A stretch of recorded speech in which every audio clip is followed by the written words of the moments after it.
സുഹൃത്തുക്കളെ, ഇത് നമ്മളെ വീട്ടിലെ മൽഗോവ മാവാണ്.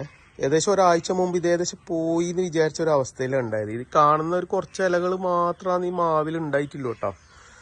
കാരണം നമ്മൾ വളം ഇട്ടിട്ട് കറക്റ്റ് വെള്ളം ഒഴിച്ചിട്ടില്ല എന്നുള്ള ഒരു പ്രയാസം ഇതിനെ മാവിനെ ബാധിച്ചത് കേട്ടോ. അതായത് കടലപ്പിണ്ണാക്കിട്ട് നമ്മുടെ ഈ മണ്ണെല്ലാം ശരിക്കും ഡ്രൈ ആയിപ്പോയി.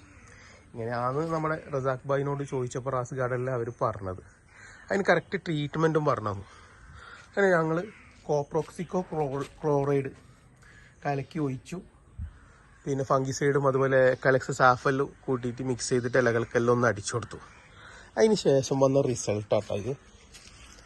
അടിയിൽ നിന്ന് സ്റ്റാർട്ടിങ് അടി മുതൽ മേലെ വരെ ബ്രാഞ്ചസ് വന്ന് തുടങ്ങി കേട്ടോ. ഈ മരത്തിന് നല്ല ശരിക്കും കുറേ ബ്രാഞ്ചസുകൾ ഇങ്ങനെ വന്ന് തുടങ്ങി. മാത്രമല്ല ഈ ഒരവസ്ഥയിലാണ് മാവ് ഉണങ്ങിപ്പോകുന്നത് കണ്ടത്.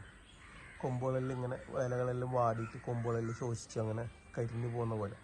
ഇപ്പോൾ പുതിയ റിസൾട്ടാട്ടോ ഇത്.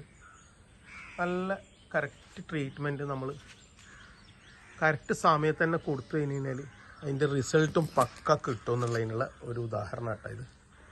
നല്ല രീതിയിൽ ഇതിനെ നമുക്ക് പുതുജീവിതത്തിലേക്ക് നിന്ന് പറയുന്നത് പോലെ ഈ മാവിനെ കൊണ്ടുവരാൻ പറ്റിയ കേട്ടോ. Thank you Raz garden, thank you Razak bhai.